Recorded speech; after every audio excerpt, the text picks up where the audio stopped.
आपके पुण्य के चलते संत मिलते हैं और संत सत्संग लेते हैं और सत्संग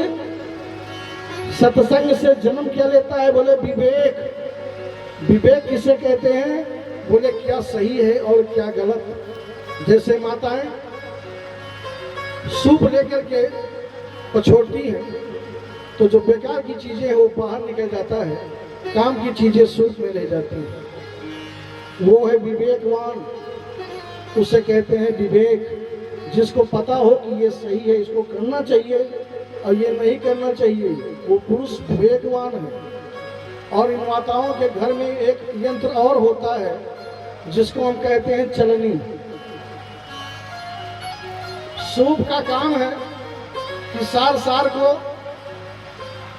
कह लेता है और थोथा यही उड़ाए, उसको उड़ा देता है। लेकिन उसी रसोई घर में इनके चलनी भी होता है। चलनी का काम क्या है? बोले चलनी में आटा रखो तो जो काम की चीज है वो तो नीचे गिरा देता है और जो बेकार की चीज है वो चलनी में रह जाता है। तो पुण्य जिनका है वो तो भगवान की कथा सुनेंगे, घर से आएंगे। और जिनका पुण्य कम है, पाप ज्यादा है, दिल में हजारों दर्द है, किस किस पे रोइए, और सबसे बड़ा सुकून है मुंह ढक के सोइए, वो सो रहे। और ये सत्संग आपके चाहने से नहीं मिल सकता। तब कहे राम कृपा बिनु सुलभ न सो, बिनु सत्संग विवेक न होई। राम कृपा बिनु सुलभ न सोई।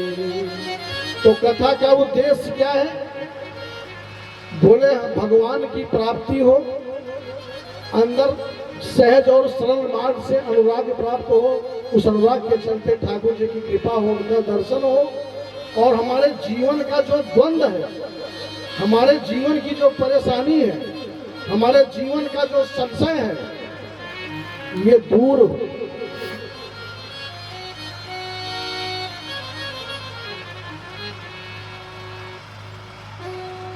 और हमको सहज सरल मार्ग से भगवान का दर्शन हो, और हमारे जीवन का जो द्वंद्व है, हमारे जीवन की जो परेशानी है, हमारे जीवन का जो संशय है, ये दूर हो।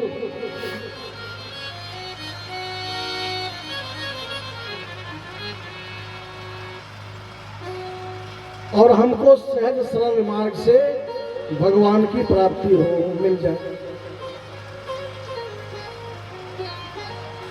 ये है कथा का उद्देश्य। इसीलिए बार बार कहा जाता है कथा सुनो, मन लगा कर सुनो। इतना ध्यान क्यों दिया गया सुनने पर? भगवान बैठे हैं यहाँ।